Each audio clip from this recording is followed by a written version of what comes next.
मी तुम्हाला कैरीपासून बनवलेला तक्कू दाखवणार आहे। बघा किती छान आंबट गोड तक्कू असतो तो। तक्कूला काही जण चुन्ना पण म्हणतात। तक्कूसाठी आपण घेतली 1 वाटी किसलेली कैरी। जेवढी कैरी आहे तेवढाच आपण गुळ घेतलेला आहे। मोहरी, हळद, लाल तिखट, हिंग आणि मीठ। तक्कूसाठी फोडणी करतोय तर मी 2 पळ्या, याच्यासाठी तेल जरा आपल्याला जास्तच घ्यावं लागतं। मी 2 मोठ्या पळ्या तेल तापत ठेवलंय।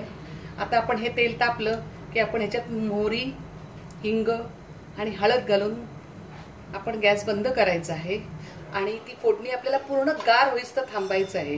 ही फोडणी कधी गरम घालायची नसते, कारण गरम घातले तर ती आपला तक्कू टिकत नाही। आपल्याला हा तक्कू जर टिकवायचा असेल तर आपल्याला कधी कैरीच्या कुठल्याही पदार्थात फोडणी गार करूनच घालायला लागते, जेव्हा आपण कैरी कच्ची वापरतो तेव्हा। तापलंय, आता मी त्याच्यात मोहरी घालतेय। मोहरी घातली, आता हे अर्धा चमचा हिंग घालतेय आणि ही हळद आणि आता मी गॅस बंद करते।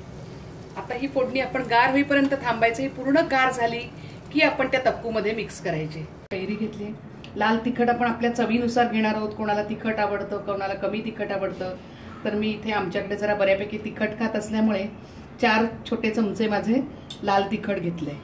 तर आपण त्याला असं करून घेणार आहोत। नंतर त्याच्यात आता मी मीठ घालणार आहे। मीठ आपल्या चवीनुसार। आता आपण तक्कूचा नवीन प्रकार बघणार आहोत, दुसरा प्रकार बघणार आहोत।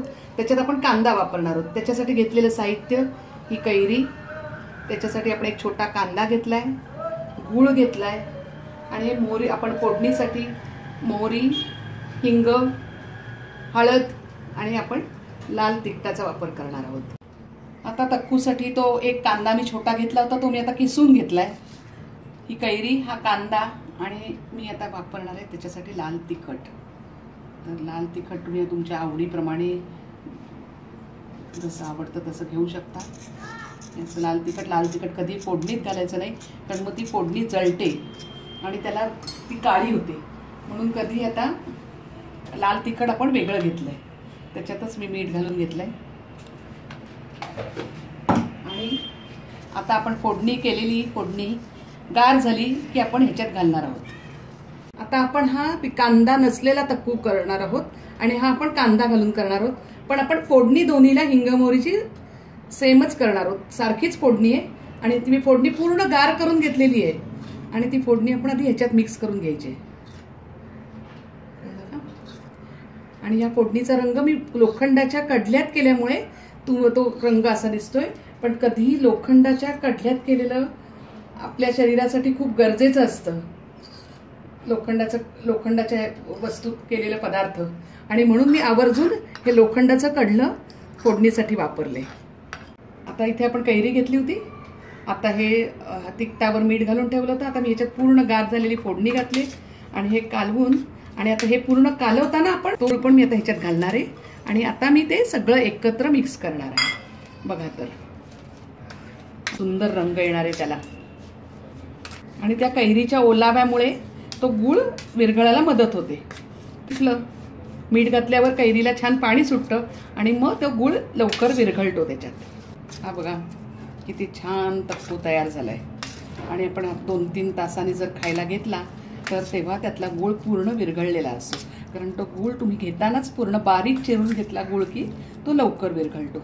तक्कू तयार। आता आपण हा कांद्याचा जो घालून करणार आहोत, मी तो कांदा किसून घेतला होता आणि तो आता सगळं मी मिक्स करते। हा कच्चा कांदा वापरल्यामुळे हा अजिबातच टिकत नाही, त्यामुळे तो केल्यावर लगेच आपल्याला वापरायला लागतो, नाही तर फ्रीजमध्ये ठेवायला लागतो। पण फ्रीजमध्ये सुद्धा 2 ते 3 दिवसच, कारण कच्चा कांदा आहे, आपण कांदा शिजवून घेतला नाहीये, तर त्यामुळे तो लवकर खराब होतो। करून घेतलं आपण, त्याच्यात मीठ घातलंय चांगलं, त्यामुळे आता त्याला ओलावा येईल, त्याला पाणी सुटायला लागेल आणि मग आपण हा गूळ ठेवला होता तो त्याच्यात मिक्स करणार आहोत। 1 वाटी कैरी, 1 वाटी कांदा, 1 वाटी गूळ, असं सगळं तिन्ही गोष्टी समप्रमाणात घ्यायच्या। त्याचा रंग पण बघा किती छान आलाय रंग। आणि आता गरम गरम भाकरी, पोळी, पराठा, थालीपीठ, ठेपले, घावन कशाबरोबरही हा तक्कू खूप छान लागतो।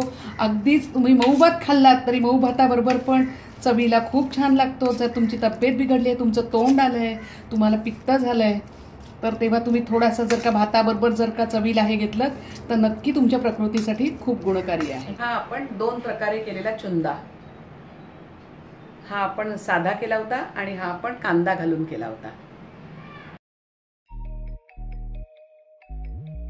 तुम्हाला जर ही आंबट गोड टक्कूची रेसिपी आवडली असेल तर नक्की आपल्या फॅमिली आणि फ्रेंड्सबरोबर शेअर करा आणि आमच्या चॅनलला नक्की सबस्क्राईब करा.